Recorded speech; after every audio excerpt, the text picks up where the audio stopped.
Hi everyone, I'm Jessica Snow, and today we're going to talk about the subconscious, working with the subconscious. If you're already kind of interested in meditation and maybe you have a practice going, you're probably someone who knows that the subconscious drives a lot of the action in our life.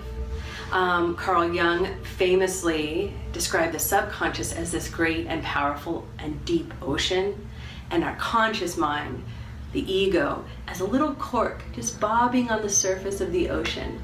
And the little cork thinks it's the master of its destiny, but of course it is a current of that deep and powerful ocean that's actually moving the cork from place to place.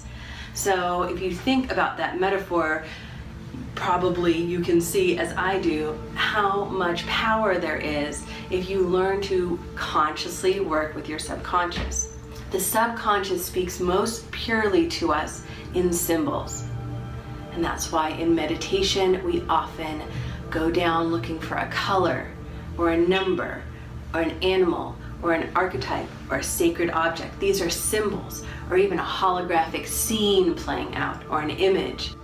These symbols are ways for the subconscious to transmit pure and complex ideas and wisdom to us. So working with symbols, in my opinion, is the best way to get the cleanest information and wisdom from the subconscious. And another thing I want to bring up about working with the subconscious is that a lot of times the subconscious, we ask, we get still, and always the subconscious comes forward and is like, here it is. Here's what you asked for. Here's your symbol. And then our ego steps in, our conscious mind is like, no, that's not what I wanted. That's not right. I really encourage you to get very skillful about, at that point, soothing the ego. Okay, I acknowledge, I understand this isn't the symbol that you are looking for. You didn't get what you ordered in the situation, but let's breathe through that and look at what the subconscious gave us and see what kind of insight, what kind of power can we derive from the symbol that initially we were somehow turned off by. For instance, for myself, one time in an animal meditation, I received an ant. And there's a part of me that was just like, ugh, I don't want ant. I was thinking tiger, I was thinking this. When I began to work with ant and see things from ant's perspective, I got exactly the wisdom, the power, the insight, the clarity that I needed.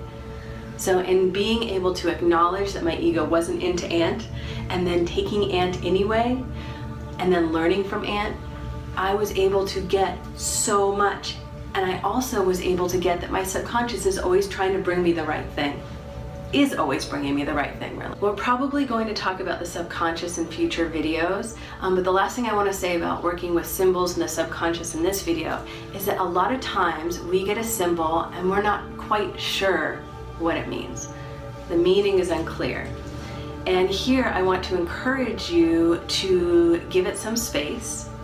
So for instance, just because your meditation is between 8:30 and 9:30 on a Wednesday night, not being rigid and being like, that's when this insight is going to come, that's when this symbol is going to make perfect sense, because that's the time in my schedule that I'm devoting to it. Instead, take a wider view and be like, over the next few days, things that people say, things that I read, things that I see, things I overhear, coincidences, these are going to be the things that allow the full meaning that my subconscious intended to bloom and be known by me. So you're really giving things a lot of space. You're leaving room for things to come to you in your dreams. You're leaving room for your daily life to make clear the full meaning of what your subconscious is transmitting to you. So we don't want to force meaning just because this is the time when we're meditating. Our subconscious is always the ocean. It's always there underneath everything. So it can bring insight to us actually any moment in our life. So instead of trying to force meaning in that moment or before the meditation finishes, you wouldn't force a flower to open and just open its petals because that's the time that you want the flower open.